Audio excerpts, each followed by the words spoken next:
बिस्मिल्लाहिर्रहमानिर्रहीम अस्सलामुअलैकुम। Welcome to our YouTube channel desert rose psychics. My self Shibana Mumtaz. और आज की वीडियो में हम प्रिंसिपल्स ऑफ सेलुलर लाइफ में chemical basis, structure and function पर बात करेंगे कि हर लिविंग ऑर्गेनिज्म का basic unit building block means के सेल का केमिकल कंपोजिशन क्या है, स्ट्रक्चर क्या है और उसमें पाए जाने वाले ऑर्गेनेल्स का फंक्शन क्या है। Cells are the functional and structural unit of life. किसी भी लिविंग ऑर्गेनिज्म का फंक्शनल और स्ट्रक्चरल यूनिट है। कोई भी लिविंग ऑर्गेनिज्म बहुत से सेल से मिलकर बना होता है। सेल बेसिक यूनिट है लाइफ का।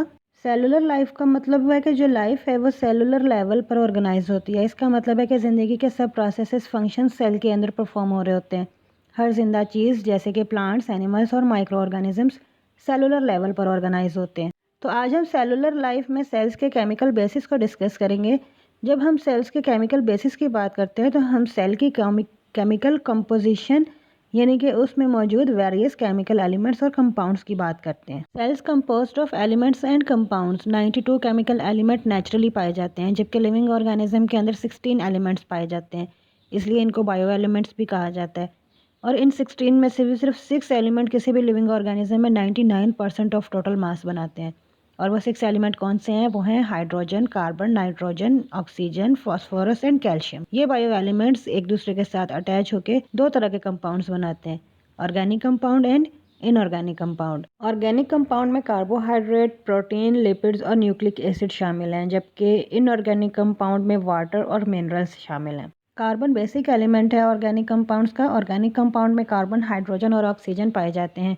ऑर्गेनिक कंपाउंड्स लिविंग ऑर्गेनिज्म के अंदर पाए जाते हैं, मीन्स के कार्बन लाइफ के लिए इंपॉर्टेंट एलिमेंट है। ऑर्गेनिक कंपाउंड में कार्बोहाइड्रेट के फंक्शंस की बात करें तो कार्बोहाइड्रेट सेल के फंक्शन और स्ट्रक्चर में हेल्प करता है। कार्बोहाइड्रेट का सबसे बड़ा फंक्शन है एनर्जी प्रोवाइड करना। ये ग्लूकोज, सेलुलोज और स्टार्च की फॉर्म में सेल को फ्यूल देते हैं, जिससे सेलुलर एक्टिविटीज़ जैसे कि मेटाबॉलिज्म चल सके।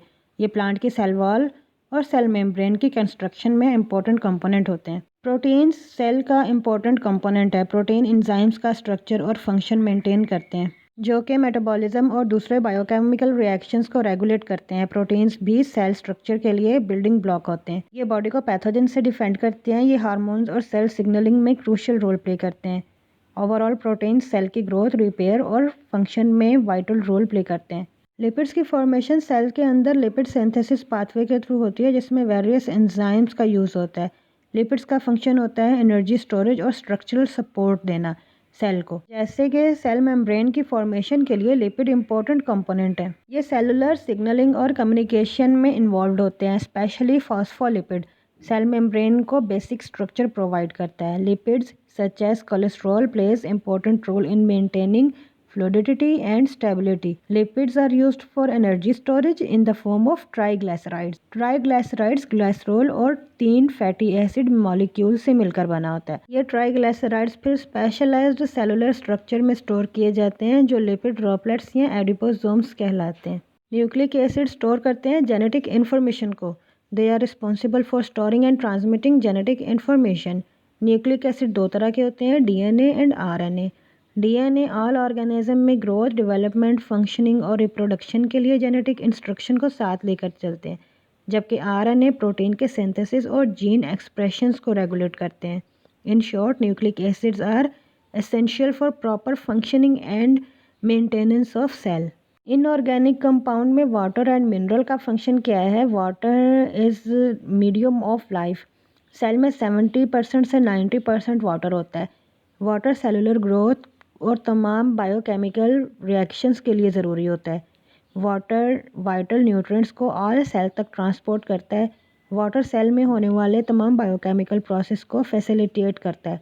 मैक्रो मॉलिक्यूल्स को डिसॉल्व करता है और सेल को प्रॉपर फंक्शनिंग के लिए मदद देता है। इसके अलावा सेल को शेप, स्ट्रक्चर और साइज़ की मेंटेनेंस रखने में भी हेल्प करता है और टॉक्सिसिटी को रिमूव करता है। Minerals are the chemical elements जो कि ऑल लिविंग ऑर्गेनिज्म को प्रॉपर फंक्शनिंग के लिए रिक्वायर होते हैं। मिनरल्स सेल में इंपॉर्टेंट रोल प्ले करते हैं, जैसे कि एंजाइम्स की एक्टिवेशन, ऑस्मोटिक बैलेंस और structural support. Common minerals are calcium, potassium, sodium, phosphorus, magnesium and iron, जो कि मुख्तलिफ फंक्शंस जैसे कि सिग्नलिंग, एनर्जी ट्रांसफ़र और मेम्ब्रेन की इंटेग्रिटी को बुनियाद को बरकरार रखते हैं। अब बात करते हैं सेल के स्ट्रक्चर और फंक्शंस पे।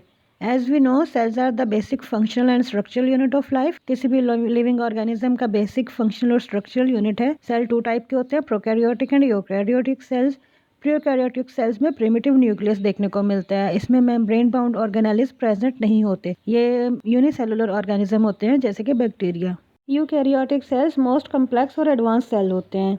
ये fungi, protist, green plants and animals में देखने को मिलते हैं। इन सेल्स में ट्रू न्यूक्लियस पाया जाता है। इन सेल्स में बहुत से ऑर्गेनेल्स मेम्ब्रेन में कवर होते हैं। प्लांट या एनिमल किसी भी सेल में 3 चीजें कॉमन होती हैं, cell membrane, cytoplasm and nucleus. Eukaryotic cells में प्लांट या एनिमल किसी भी सेल में सेल मेम्ब्रेन या प्लाज्मा मेम्ब्रेन सेल की बाउंड्री डिफाइन करता है। साइटोप्लाज्म जो कि सेल का इंटीरियर रीजन जो कि jelly like semi solid substance है या फ्लूइड से फिल्ड होता है। इसके अलावा मेन रीजन है न्यूक्लियस जिसमें जेनेटिक मटेरियल प्रेजेंट होता है। ये भी मेम्ब्रेन से कवर होता है। ये तीनों चीज़ें प्लांट और एनिमल में फंडामेंटल रीजन्स हैं जो कि यूकैरियोटिक सेल्स में पाए जाते हैं। Animal cell have irregular shape. Plasma membrane is the outer most covering of cell. Cell की outer most covering boundary plasma membrane कहलाती है। प्लाज्मा मेम्ब्रेन सेमी परमिएबल होती है। इट अलाउज सर्टेन मटेरियल्स जैसे कि water and oxygen. Plasma membrane का structure lipids और protein से मिलकर बना होता है। ये नेचर में लिपिड प्रोटीनेशियस होती हैं और लिपिड्स में भी फॉस्फोलिपिड से मिलकर बनी होती है। फॉस्फोलिपिड्स मीन जिसमें फॉस्फेट ग्रुप प्रेजेंट होता है। Nucleus contain genetic material. ये कंट्रोल सेंटर होता है। डीएनए न्यूक्लियस में क्रोमेटिन की फॉर्म में होता है। ये कंट्रोल करता है सेल एक्टिविटीज़ को, फंक्शंस को। न्यूक्लियस के अंदर भी फ्लूइड पाया जाता है और इस फ्लूइड को कहते हैं न्यूक्लियोप्लाज्म। इसके अलावा सेल में साइटोप्लाज्म पाया जाता है। Cytoplasm is a jelly like fluid जिसे साइटोसोल कहते हैं। ये कंटेन करता है न्यूट्रिएंट्स को और ऑर्गेनेल्स को। केमिकल रिएक्शन साइटोप्लाज्म में परफॉर्म होते हैं। ये साइट ऑफ मेटाबॉलिक एक्टिविटीज़ है जैसे कि ग्लाइकोलिसिस। स्टोर हाउस है बायोकेमिकल का। इसके अलावा most protein are synthesized in the cytoplasm. बहुत से प्रोटीन की सिंथेसिस भी साइटोप्लाज्म में होती है। माइटोकॉन्ड्रिया सेल का पावर हाउस होता है। इसका फंक्शन सेलुलर रेस्पिरेशन का होता है। माइटोकॉन्ड्रिया सेल को एक्टिविटीज़ परफॉर्म करवाने के लिए एटीपी की फॉर्म में एनर्जी प्रोवाइड करता है। Endoplasmic reticulum. Endoplasmic mean inside the cytoplasm. Reticulum means network. Endoplasmic reticulum long tubules का नेटवर्क होता है। इन ट्यूब लाइक स्ट्रक्चर को सिस्टर्नी कहा जाता है। एंडोप्लाज्मिक रेटिक्यूलम की कंपोजिशन प्रोटीन और लिपिड से मिलकर बनी होती है। एंडोप्लाज्मिक रेटिक्यूलम 2 टाइप के होते हैं, smooth endoplasmic reticulum and rough endoplasmic reticulum. Smooth reticulum में राइबोसोम्स प्रेजेंट नहीं होते और इनकी सरफेस स्मूथ होती है। रफ एंडोप्लाज्मिक रेटिक्यूलम में राइबोसोम्स प्रेजेंट होते हैं और इसकी सरफेस रफ होती है और ये प्रोटीन के सिंथेसिस करता है। स्मूथ एंडोप्लाज्मिक रेटिक्यूलम लिपिड की सिंथेसिस करता है और रफ एंडोप्लाज्मिक रेटिक्यूलम प्रोटीन के सिंथेसिस करता है। क्योंकि प्रोटीन की सिंथेसिस में राइबोसोम्स चाहिए होते हैं और रफ एंडोप्लाज्मिक रेटिक्यूलम के पास राइबोसोम्स प्रेजेंट होते हैं। राइबोसोम्स को राइबोन्यूक्लियोप्रोटीन पार्टिकल्स भी कहते हैं। ये ऑर्गेनेल्स नहीं होते क्योंकि इनकी मेम्ब्रेन नहीं होती। ये सेलुलर स्ट्रक्चर है, ग्रैन्युलर स्ट्रक्चर होते हैं। ये 2 यूनिट्स से मिलकर बने होते हैं, स्मॉल सब यूनिट और लार्ज सब यूनिट, और इनका फंक्शन प्रोटीन की सिंथेसिस करना होता है। ये मैसेंजर आरएनए से अमाइनो एसिड्स को लेकर प्रोटीन बनाते हैं। Golgi bodies is made up of flat disc shape structure. Golgi bodies lipids, proteins और एंजाइम्स का कॉम्बिनेशन है। गोल्जी बॉडीज और वेसिकल्स मिलकर गोल्जी अपरेटस बनाते हैं। गोल्जी बॉडीज का काम सेल से सिंथेसाइज्ड प्रोटीन, लिपिड्स और कार्बोहाइड्रेट को मॉडिफाई करना, सॉर्ट और पैकेज करना होता है। ये एंडोप्लाज्मिक रेटिक्यूलम से मटेरियल को लेते हैं, उन्हें ज़रूरत के मुताबिक मॉडिफाई करते हैं और फिर उन्हें वेसिकल्स में पैकेज करके सेल के अंदर उनके फाइनल डेस्टिनेशन या सेल के बाहर सिक्रेशन के लिए ट्रांसपोर्ट करते हैं। इसके अलावा ये कुछ कॉम्प्लेक्स कार्बोहाइड्रेट के सिंथेसिस भी करते हैं। लाइसोसोम का स्ट्रक्चर टिपिकली एक स्फेरिकल शेप होता है और इसकी मेम्ब्रेन बाइलेयर लिपिड से बनी होती है।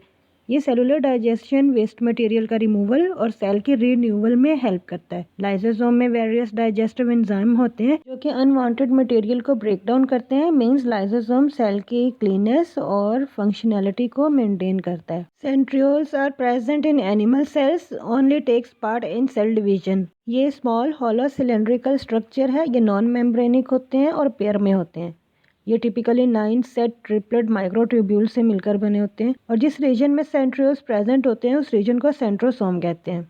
ये माइक्रोट्यूब्यूल्स सेल के डिवीजन के दौरान स्पिंडल फाइबर का फॉर्मेशन करते हैं जो क्रोमोसोम्स को सेल के अपोजिट पोल्स पर डिस्ट्रीब्यूट करते हैं। इस तरह सेंट्रियोल्स सेल डिवीजन और माइटोसिस में क्रूशियल रोल प्ले करते हैं। इसके अलावा सेल को शेप और मूवमेंट में भी हेल्प करते हैं। इसके अलावा वैक्यूल प्रेजेंट होते हैं सेल में, जो कि 2 टाइप्स के होते हैं, water vacuole and food vacuole.